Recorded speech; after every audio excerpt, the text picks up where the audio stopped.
G'day guys, MAT5 here, and today I'll be reviewing Hatred, an action-adventure isometric shooter that was developed by Destructive Creations, which is a PC exclusive. And just to let you guys know, my rig was not quite up to the graphical challenge with Hatred, so all the visuals you'll see here are all on the lowest graphical setting at 1920 by 1080 resolution with some frame rate hiccups. Hey, if I was rich it would be a very different story, but anyways, onto the review. You are this guy, and he is a guy who wants to just kill everybody, and that's story and characters done. But in all seriousness, Hatred has no story or character development of any kind. I mean, the guy you play as doesn't even have a bloody name. Having no real plot and zero character development is a huge missed opportunity by the developers, but we'll get to that later. The visuals of Hatred, while not being that great on my rig, actually look very stylish, utilizing a black and white filter while certain objects and blood stand out in glorious color. It's gritty and dark, which works to great effect, especially for the kind of themes in this game. So going into Hatred, I knew all about the controversy surrounding it.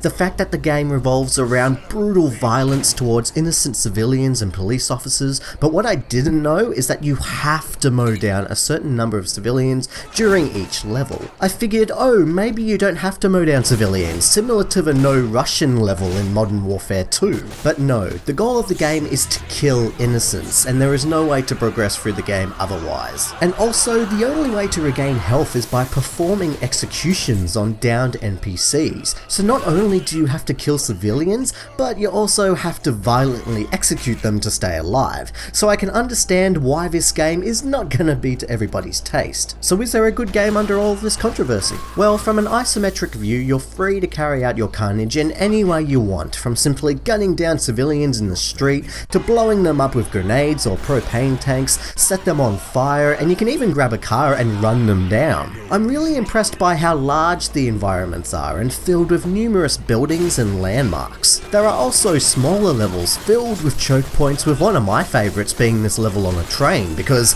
I love trains, and most of the environments and buildings are fully destructible. I'm also quite a sucker for destruction, and Hatred doesn't disappoint. Controls are solid when on foot, with the ability to crouch, dive and sprint, but strangely enough there is no jump button, which leads to you getting stuck on objects around the environment, which is bloody annoying. Also, the shooting controls, while at first are fun and chaotic, eventually become frustratingly difficult to use later on in the game when the difficulty really amps up. But by far the driving controls are the worst in the game, with touchy steering, not being able to see where you're going, with lots of things to run into, and a mini-map that lacks GPS detail, so driving in a car results more in driving you nuts than anything else. Throughout your playthrough, you'll end up in firefights against everyday police, SWAT, and the military, and even on easy difficulty, you will die a lot. Even more punishing is that Hatred doesn't feature checkpoints, but instead gives you a limited amount of respawn points. You can earn additional points by completing side objectives within the level,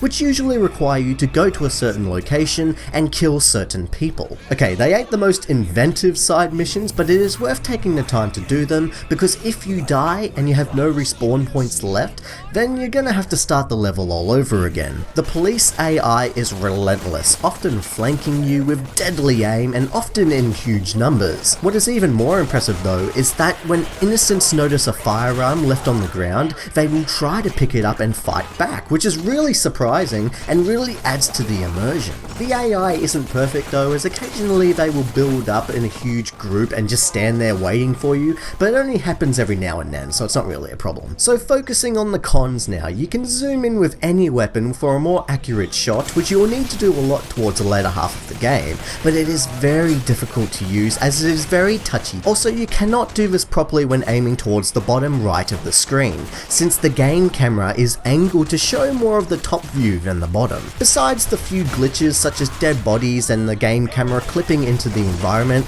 the game overall is just repetitive. every single level, it's all about killing people or doing something to kill more people. Also, the violent executions become old pretty quickly, as there isn't a huge variety of them. Some of them will make you go, ooh, but most of them are pretty simple. Then again, you won't be doing it all for very long, since it will only take you around a few hours to finish the game depending on your skill level. But one of my biggest disappointments by far is that there is no moral to this non-existent story. What I was secretly hoping for is that maybe over the course of the game or at the end of the game, there would be a moral to this carnage, you know? I was hoping the developers would blow us away with a secret revelation about our unknown character, a horrific past, a tragic personal event, something that would trigger this kind of violent rampage. But no, sadly there is nothing. He just wants to kill everyone. There is never a reason, besides that he's full of hatred.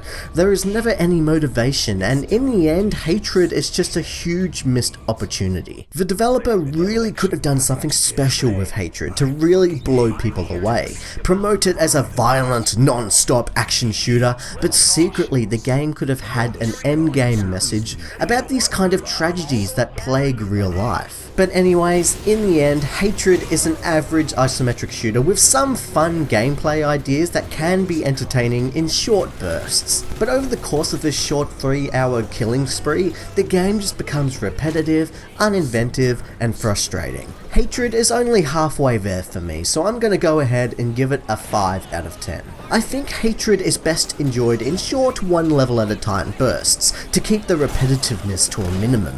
What the game does succeed at being is a challenging, explosive ride with large destructible environments, gritty visuals, and violent action. It just needed more variety, more depth, some changes to the game design, bug fixes, and it just needs a story. A character without motivation is just pointless, and in my opinion, a huge missed opportunity. I can't say it enough. I'm back, baby! How's it going, guys? I have been gone for a while now due to the birth of my son, but now I'm trying to get back into the action. Thank you for everyone for your patience, and I'm so happy to be back.